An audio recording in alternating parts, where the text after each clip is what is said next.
Praise the lord. దేవుడు మనల్ని ప్రేమించి మనకు మరొక దినాన్ని అనుగ్రహిస్తూ వచ్చారు. అందుని బట్టి దేవునికి స్తోత్రం.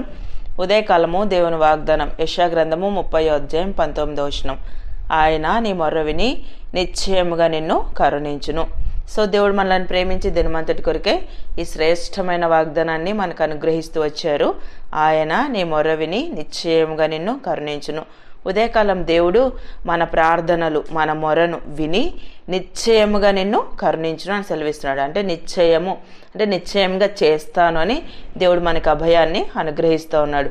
సియోనులో యెరూషలేములోనే ఒక జనం కాపురముడు, జనమా నీవిక నేమాత్రం కన్నీళ్లు విడవవు. ఆయన నీ మొర్ర విని నిశ్చయంగా నిన్ను కరుణించును. ఆయన నీ మాట వినగానే నీకు ఉత్తరమిచ్చును.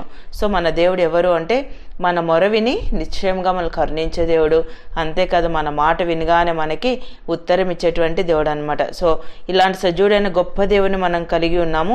అనేక సార్లు మనకున్న పరిస్థితులను బట్టి దేవుడు నా మొర్ర విన్నాడా, నా ప్రార్థన విన్నాడా, దేవుడు నా ప్రార్థన వినింటే నాకెందుకు ఈ పరిస్థితిలో అని మనం కొన్నిసార్లు అనుకుంటా బాధపడుతూ ఉంటాం. మన దేవుడు మనతో మాట్లాడే దేవుడు. ఆయన మన ప్రార్థన అంగీకరించే దేవుడు. ముందుగానే దేవుడు మన జీవితంలో చేయవలసినటువంటి కార్యాలు మనకి బోధించి సో మనం ఎలా ఉండాలో కూడా దేవుడు మనకి సహాయం చేసేటువంటి దేవుడు అనమాట. అందుకే ఉదయకాలం మరలా మనకి జ్ఞాపకం చేస్తున్నాడు.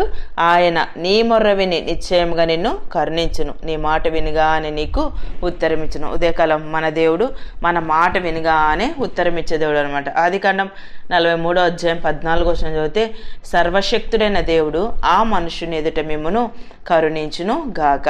సో ఈ మాటలు యాకోబు తన కుమారులతో ఈ మాట సెలవిస్తూ వచ్చాడు అనమాట.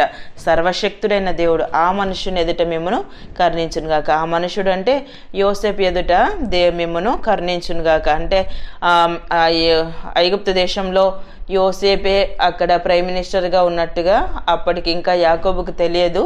అయితే వారి యొక్క కుమారులంతా కూడా ధాన్యం కొనుగోలు నిమిత్తం ఎవరు వెళ్ళేటప్పుడు యోసేపు ఇంకా ముసలివాడైన మీ తండ్రి బాగున్నాడా, అతని క్షేమ సమాచారం అడిగి సో తన తమ్ముడైన బెన్యామిన్ అడిగినట్లుగా మన వాక్యంలో చదవగలం. సో అతడు ఉంటేనే మీకు ధాన్యం ఇస్తానన్నట్లుగా మనం లేఖనాల్లో చదవగలం. ఆ మాటను బట్టి యూదా తనతో అంటూ వచ్చినప్పుడు యాకోబు ఈ మాట సెలవించడం అనమాట. సర్వశక్తుడైన దేవుడు ఆ మనుష్యుని ఎదుట మిమ్మును కరుణించునుగాక. ఉదయకాలం అంటే దేవుడు ఎవరో, దేవుని యొక్క కార్యాలు ఎలా ఉంటాయో ఎరిగినటువంటి యాకోబు సో ముందుగానే చెప్పాడు, సర్వశక్తుడైన దేవుడు ఆ మనుష్యుని ఎదుట మిమ్మును కరుణించునుగాక.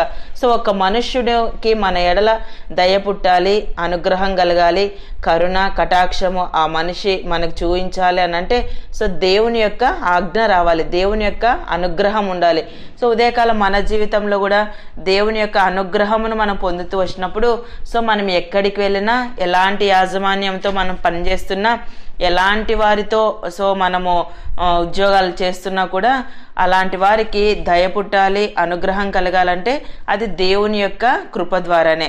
అందుకే యాకోబు అది గ్రహించి అక్కడ సెలవిస్తూ వచ్చడం అంటే తన కుమారులతో, సర్వశక్తుడైన దేవుడు ఆ మనుష్యుని ఎదుట మిమ్మును కరుణించును గాక.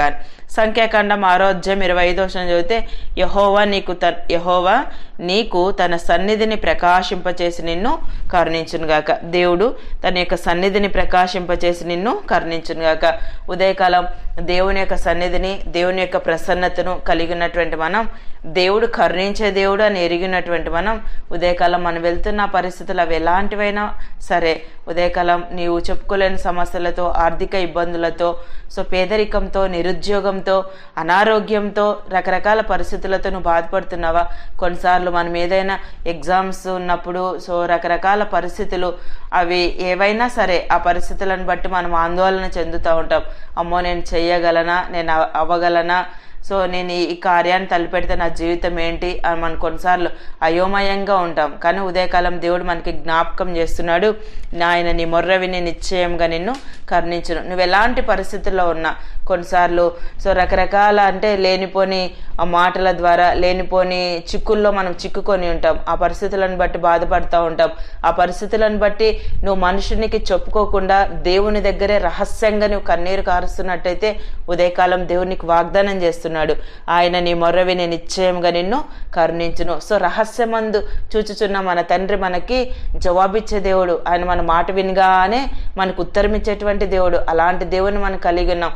ఉదయకాలం నీ సమస్యలు ఏవైనా సరే సో నువ్వు దేవుని దగ్గరికి వెళ్తూ వచ్చినప్పుడు దేవుడు ఉదయకాలం నీకు అభయాన్ని అనుగ్రహిస్తున్నాడు. నీ మొర్ర విని నిశ్చయంగా నిన్ను కరుణించును. సో కరుణించే దేవుని నేను కలిగి ఉన్నాను, మాట విని ఉత్తరం ఇచ్చే దేవుని నేను కలిగి ఉన్నానని విశ్వాసం మనలో ఉన్నప్పుడు ప్రతి విషయంలో మనం కరుణించబడి ముందు కొనసాగింప చేసేటువంటి దేవుడు మనలో ఉన్నాడని మనం గ్రహిస్తూ వచ్చినప్పుడు అన్ని విషయాల్లో దేవుడు మనకి సహాయపడగలరు. ఉదయకాలం దేవుడు అనుగ్రహించిన ప్రశస్తమైన వాగ్దానం మన జీవితానికి అన్వయించుకొని ముందు కొనసాగినట్లు ప్రభు మనందరికీ సహాయం చేయను గాక. ప్రార్థన చేసుకుందాం. ప్రేమైన తండ్రి, మీకు వందనాలు.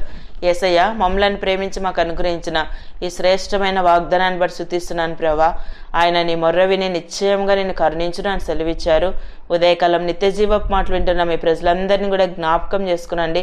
వారు వెళ్తున్న ప్రతి పరిస్థితిని మీరు చూస్తున్న దేవుడు, వాళ్ళని కరుణించండి, మీరు ఆదుకొనండి.